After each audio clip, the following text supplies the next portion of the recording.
Hello friends, welcome back to channel महापुरुषों की बातें। सत्संग जी सबको प्यार भरी राधा स्वामी। आइए सुनते हैं राधा स्वामी सत्संग व्यास द्वारा प्रकाशित पुस्तक प्रकाश संतमत प्रकाश भाग 2 में से दिए गए कुछ वचन। इस पुस्तक के पेज नंबर 51 पर हजूर महाराज बाबा सावन सिंह जी फरमाते हैं, कहते हैं कि जब तूने गुरु धारण कर लिया, उसका पल्ला पकड़ लिया, तो फिर कोई उज्र अर्थात एतराज न कर, चाहे वह जायज कहे चाहे नाजायज, उसके हुक्म को पूरा कर और कोई एतराज न कर, जिस तरह की हजरत मूसा ने हजरत खिज्र के सामने किया था। जिक्र है, एक बार हजरत मूसा को अहंकार हो गया कि मेरे जैसा लायक कोई पैगंबर नहीं। उन्होंने परमेश्वर से कहा, अगर कोई मुझसे बड़ा है तो तुम मुझे बता। हुक्म हुआ कि नहीं, मेरे बंदे बहुत बड़े बड़े हैं, तू उनके बराबर नहीं। मूसा ने कहा, फिर भी बताओ तो सही। खुदा ने कहा कि फलाने दरिया पर जा, वहां तुझे एक फकीर मिलेगा, वह जो कहेगा उसे मानना। जब मूसा उसके पास गया तो उसने कहा, मूसा तू मेरी तालीम के काबिल नहीं। मूसा ने कहा, हजरत जो आप कहोगे मैं इनकार नहीं करूंगा।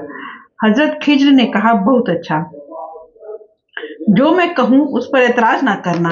यह कहकर दरिया के किनारे किनारे चल पड़ा। आगे आगे खिज्र, पीछे पीछे मूसा। एक जगह घाट पर कुछ किश्तियां खड़ी थी।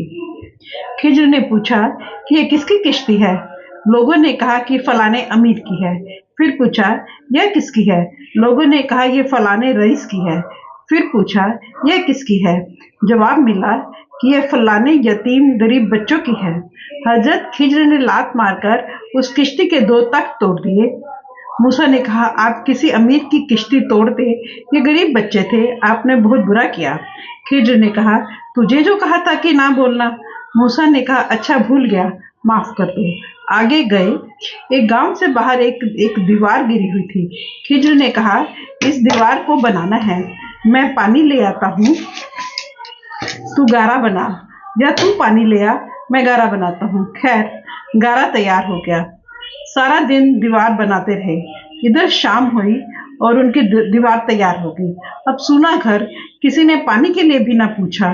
भूखे प्यासे थक कर सो गए। मूसा से रहा ना गया। कहने लगे, आपका ये काम भी उल्टा है।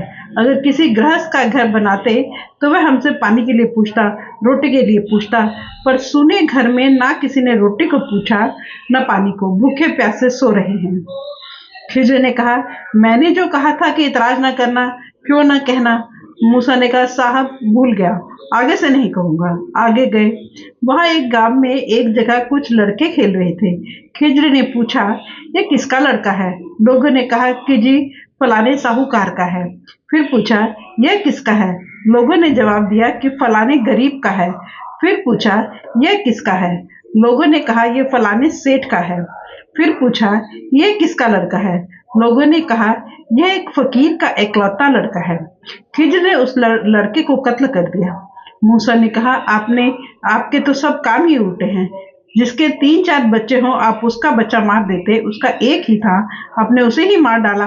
खिज्र ने कहा, तू मेरी तालीम के काबिल नहीं। मूसा ने कहा, हजरत मैं जाता हूँ, मगर मुझे यह तो बताओ आपने ये किया क्यों? खिज्र ने कहा, सुन ले, किश्ती क्यों तोड़ी थी? एक बादशाह आ रहा है, उसके साथ उसकी फौज है, वह सब किश्तियां उस पार ले जाएगा, सिर्फ ये टूटी हुई किश्ती छोड़ देगा। यह किश्ती का मालिक किश्ती की मरम्मत करके उसे फिर बना लेगा और उसे पहले से ज्यादा नफा हो जाएगा। अगर एक ही किश्ती हो तो कितना फायदा हो सकता है। जो दीवार बनाई है उसके बीच में खजाना है, जिसके मालिक यतीम बच्चे हैं। जब वे जवान हो गए उन्हें मिलेगा। मुझे रब ने हुक्म दिया था कि इस दीवार को बना दे, कहीं ऐसा ना हो कि उनके जवान होने तक ये बिल्कुल गिर जाए, खजाना जाहिर हो जाए और लोग निकाल कर ले जाए। सो मैंने यह उनके हुक्म से बनाई है। और जो लड़का मारा है, यह भी रब्बी हुक्म से मारा है। उसका पिता बड़ा इबादत वाला है। यह लड़का बड़ा होकर चोर या ठग बनता और बाप को दुखी करता। मैंने उसे मार दिया। अब उस लड़के का बाप आराम से भजन करेगा और मालिक जल्दी ही उसे और एक नेक लड़का देगा। यह सुनकर हजरत चुप हो गए। Thank you.